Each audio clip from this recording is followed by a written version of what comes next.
huwa Muhammad bin Idris Asy-Syafi'i al-Mutallibi yaltaqi fi nasabihi ma'an Nabi sallallahu alaihi wasallam fi jaddihi Abdul Manaf. Wulida bi Gaza sanata 150 li Hijrah wa humila ila Makkah wa talaba al-ilma ala syekhihi Imam Khalid bin Muslim al-Janzi mufti Makkah wal Fudail bin Iyad wa Sufyan ibn Uyainah wa ghairihim. Beliau bernama Imam Muhammad. Nama aslinya Imam Syafi'i itu namanya Muhammad. Ayahnya namanya Idris. Di sini tidak disebutkan beliau punya kakek. Di sini Muhammad bin Idris. Nah, beliau punya kakek namanya Abbas. Ada riwayat lain mengatakan Utsman. Jadi Muhammad bin Idris bin Utsman. Kemudian buyutnya ada yang mengatakan namanya Abbas. Yang kelima namanya Syafi'. Keempat dari kakek Imam Syafi'i namanya Syafi'. Dari nama inilah dinisbatkan beliau dengan nama Asy-Syafi'i. Ikut nama kakeknya, kakek buyutnya. Itu disebutkan dalam kitab Nurul Absar. Kitab namanya Nurul Absar menceritakan tentang nasab daripada Imam Syafi'i.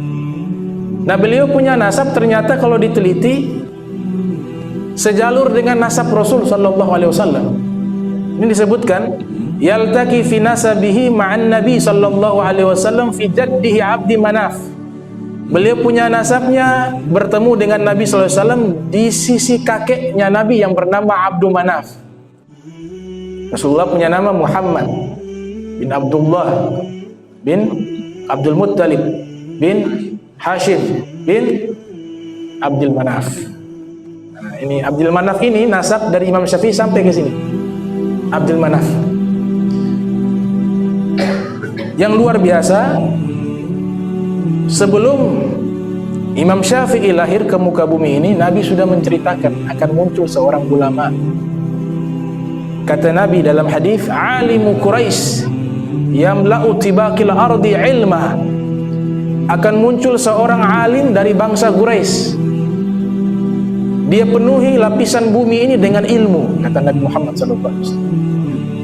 Murid dari Al-Imam Syafi'i yang juga seorang yang alim, ya, yang disebutkan oleh Imam Zahabi dalam kitab Tazkiratul Huffaz, kumpulan para penghafal hadis. Muridnya namanya Imam Ahmad bin Hanbal. Itu telah menghafal 1.000.000 hadis Nabi Muhammad SAW. Imam Ahmad bin Hanbal mengatakan yang dimaksudkan di hadis tersebut seorang alim dari bangsa Quraisy yang akan penuhi ilmu di penjuru bumi ini, yang dimaksudkan adalah Al-Imam Muhammad bin Idris Asy-Syafi'i rahimahullah. Jadi luar biasa orang pilihan. Lahir di Gaza di Palestina tahun 150 Hijriah. Wa humila ila Makkah, kemudian beliau dibawa ke kota Makkah. Yatim. Ketika masih dalam perut ayahnya meninggal. Jadi yang mengasuh beliau ibunya. Dibawa ke Makkah, beliau belajar kepada para ulama, di antaranya ada mufti Makkah namanya Al-Imam Khalid bin Muslim al-Janzi. Ini sanad ilmunya sampai ke tabi'in namanya Atha bin Abi Rabah. Ada tabi'in orang Afrika tapi jadi ulama besar, Atha bin Abi Rabah namanya. Saking alimnya beliau ini, khususnya dalam masalah manasik haji paling jago. Nah, Atha bin Abi Rabah punya sanad ilmu, murid-muridnya sampai kepada mufti Makkah, guru dari Imam Syafi'i, namanya Al-Imam Khalid bin Muslim al-Janzi. Belajar kepada Imam Muslim bin Khalid al-Janzi. Usia Imam Syafi'i waktu itu masih anak-anak. Beliau hafal Al-Quran 7 tahun. Beliau berangkat dari Makkah nuntut ilmu hanya beberapa tahun kepada Imam Khalid. Imam Khalid bilang begini, saya punya ilmu sudah habis, bingung mau kasih ajar apa lagi. Kau pergi lagi ke sahabat saya ulama yang ada di Makkah, namanya Sufyan ibn Uyainah. Ini namanya Sufyan ibn Uyainah, lahir tahun 107 Hijriah, meninggal tahun 187 Hijriah. Belajar kepada Sufyan ibn Uyainah sampai tidak tahu mengajar apa lagi, habis ilmunya. Karena Imam Syafi'i dikasih kelebihan, beliau kalau sekali baca hafal. Sekali baca saja hafal. Bahkan luar biasanya beliau kalau menghafal ada lembaran 2, beliau tutup 1 lembar, baca saja. Karena takut kalau lihat ke kiri terhafal, sehingga takut hafalnya tercampur dengan lembaran yang satunya. Makanya ditutup, boleh baca. Dan hafalannya itu tidak perlu takrir lagi. Jadi sekali hafal langsung tidak perlu mengulang lagi, sudah terekam di kepalanya beliau. Itu Imam Syafi'i. Belajar di Makkah, ulama-ulama Makkah bilang ilmu sudah habis semua. Zaman sekarang belum ada itu, belajar ke seorang guru bilang, alah saya ilmu habis, kamu cari guru yang lain. Belum pernah ada. Hanya Imam Syafi'i yang seperti itu. Sampai guru-gurunya kalah alim dengan beliau. Beliau terkenal ahli fikih padahal juga ahli sastra Arab. Ada Imam Hatim Asham. Beliau kuasai daripada bahasa Arab asli dari Bani Huzail. Ada suku namanya Bani Huzail, itu bahasa Arabnya masih original, masih asli, sastranya masih tinggi. Beliau tinggal di situ belajar bahasa Arab. Pakar-pakar bahasa Arab datang, itu minta tasheh, koreksi mereka punya syair. Dibenahi sama Imam Syafi'i. Padahal waktu itu Imam Syafi'i masih muda. Imam Hatim al-Ashami, Asham ini artinya tuli, beliau sudah usia lanjut, pakar sastra Arab. Datang ke Imam Syafi'i yang masih muda, diperbaiki. Beliau punya syair oleh Imam Syafi'i. Dia katakan tidak ada pakar bahasa Arab di dunia ini yang lebih alim seperti Syafi'i. Hazal fata, seperti pemuda ini, kata Imam Asham. Akhirnya Imam Syafi'i belajar di Makkah, seluruh guru ilmunya habis, dibabat oleh Imam Syafi'i. Nah, mereka usulkan datang ke Madinah. Di Madinah ada tokoh alim besar yang bernama Imam Malik bin Anas. Nah, ini juga Nabi sudah menyatakan dalam hadis dari Abi Hurairah, yakadu an tudrabu akhbadul ibil fi talabil ilmi falam yajidu aliman a'lama min alimin Madinah, kata Nabi. Nanti akan muncul satu zaman seluruh orang menuju mencari ilmu, semuanya tertuju kepada orang alim yang ada di kota Madinah. Itu adalah Imam Malik bin Anas. Ada sahabat namanya Anas bin Malik. Nah, jadi ini bisa-bisa tertukar kadang-kadang. Baru Imam Malik bin Anas, Anas bin Malik juga. Tapi Anas bin Malik yang berbeda, bukan Anas bin Malik sahabat. Jadi namanya 4 dia. Dia mengulang-ulang, Imam Malik bin Anas bin Malik bin Anas. Kalau sahabat Anas bin Malik. Akhirnya datang ke Imam Malik. Sampai di Imam Malik tidak sembarangan menerima murid. Beliau seleksi. Sampai di sana dia tahu betul kitabnya Imam Malik namanya Al-Muwatta.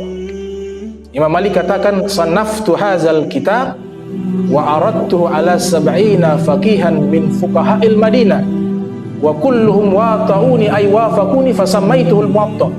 Saya menyusun kitab ini, kemudian saya presentasikan di hadapan 70 pakar hukum yang ada di kota Madinah. Ternyata seluruh ulama pakar hukum di kota Madinah menyepakati isi kitabku. Wafaquni ay wata'uni. Wata'uni artinya menyepakati, maka saya namakan kitab ini Al-Muwatta, kitab yang disepakati oleh ulama. Kitab ini dihafal oleh Imam Syafi'i. Saya punya kitab Imam Malik ada, semuanya ada 2 versi kitab Imam Malik. Sudah hampir 1000 tahun lebih. Sampai sekarang masih ada. Itu kurang lebih dia 5000 hadis Nabi Muhammad SAW. Tebal. Imam Syafi'i menghafalnya hanya dalam waktu 1 minggu. 7 hari dihafal. Itu lebih banyak dari Al-Quran. Ada ulama namanya Muhammad bin Muslim bin Ubaidillah bin Abdullah bin Sihabuddin Az-Zuhri. Ini gurunya Imam Malik. Namanya Muhammad bin Muslim bin Ubaidillah bin Abdullah bin Sihabuddin Az-Zuhri. Lahir tahun 50 Hijriah, meninggal 175 Hijriah. Itu hafal Al-Quran 3 hari. 3 hari 30 juz dihafal. Kata Imam Zahabi dalam kitab Syiaru A'lamin Nubala, 3 hari dihafal itu Al-Quran. Jadi orang dulu mereka punya hafalan Allah pilih, ya, lebih hebat, lebih canggih daripada komputer. Imam Syafi'i sampai di sana, akhirnya ketemu Imam Malik. Kemudian kata Imam Malik, "Kau mau belajar?" "Iya." "Sudah pernah baca kitabku?" Kata Imam Syafi'i, "Alhamdulillah saya sudah hafal." "Sudah hafal? Berapa lama kau hafal?" "Dalam perjalanan dari Makkah ke Madinah. Itu kan perjalanan zaman dulu seminggu. Dalam perjalanan itulah saya sambil menghafal kitab Al-Muwatta. Alhamdulillah sampai di sini saya sudah hafal." Dan luar biasanya beliau itu khatam Al-Quran setiap hari dari perjalanan Makkah ke Madinah. Jadi selama 7 hari 7 kali khatam Al-Quran plus dihafal itu kitab Al-Muwatta. Imam Syafi'i sampai di sana. Wah, Imam Malik bilang, baru lihat wajahnya nampak ini orang soleh, orang besar. Wasiat pertama yang beliau katakan itu, takutlah kepada Allah, kau bertakwa kepada Allah. Karena dalam Al-Quran disebutkan, wa may yattaqillah, ya, wa yu'allimuhumullah. Siapa yang bertakwa kepada Allah, ittaqullah yu'allimukumullah. Bertakwalah kepada Allah, niscaya Allah akan ajarkan kepada kalian ilmu. Kemudian wasiat yang kedua, beliau katakan, disebutkan dalam kitab Al-Anwarul Qudusiyah ala Gawaidi Sufiyah, disusun oleh Al-Imam Abdul Wahhab Sya'rani rahimahullah. Itu mengatakan, wasiat yang kedua disampaikan, ya Muhammad, ij'al ilmaka milha waj'al adabaka daqiqa. Wahai Muhammad, jadikan ilmumu seperti garam dan jadikan akhlak dan adabmu seperti tepung. Maksudnya ilmu itu secukupnya saja, tapi adab dan akhlak ini diperbanyak. Ilmunya luas tapi orangnya su'ul akhlak, akhlaknya buruk, maka ilmu itu tidak bermanfaat. Ilmunya cukup tapi dia baik, hatinya baik, akhlaknya baik, adabnya baik, maka ilmu itu menjadi manfaat. Makanya itu wasiat Imam Malik kepada Al-Imam Syafi'i rahimahullah. Singkat cerita, ini panjang kalau dibahas, beliau belajar sampai 15 tahun usia. Jadi mufti mengajar di Madinah, Masjid Nabawi.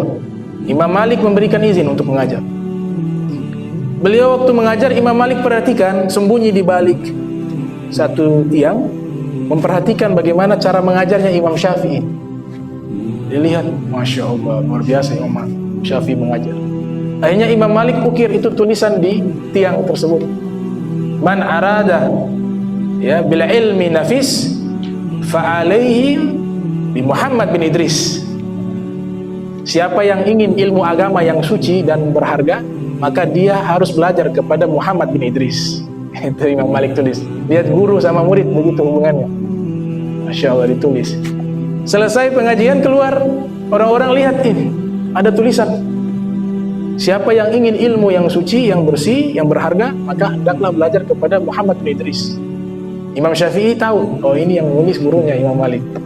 Kemudian beliau tulis di bawah, ya, tidaklah seorang Muhammad bin Idris, melainkan dialah salah satu murid dari Imam Malik. Tulis di bawah, dipuji juga gurunya. Ini akhlak. Lihat ulama-ulama dulu, akhlaknya indah.